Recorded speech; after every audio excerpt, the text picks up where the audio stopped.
Príjemný, pekný deň vám prajeme. Dnes sme si pre vás pripravili set pre chlapca 0 až 6 mesiacov. V sete je 19 vecí.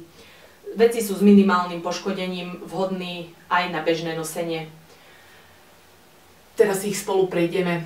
Tento bavlnený overall má škvrnu tuto pri golieri, ale zvnútra. Overall je dobrý, pretože má aj rukavičky pre dieťa.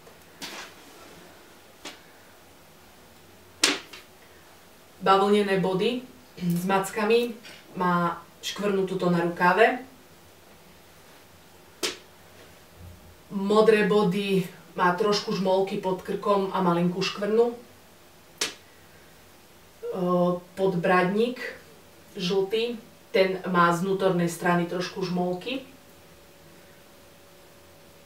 Košielka má škvrnu tuto pri šve rukavu.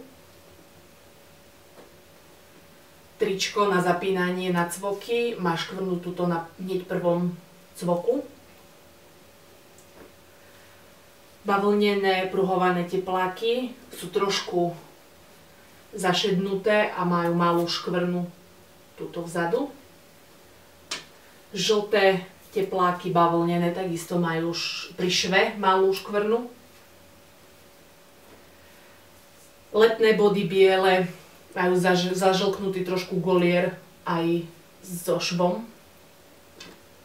Zelený overall takisto má pri druhom zapínaní malinkú škvrnu. Škvrna pri golieri na tomto overále. Takisto domčekový overall.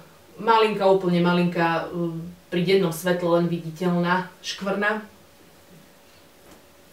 Macikový overall, ten má vzadu také 3 malé škvrny. Biely overall, tento má trošku väčšiu škvrnu tuto pri rukáve. Autičkové body, to je úplne malinká, voľným okom skoro neviditeľná škvrna.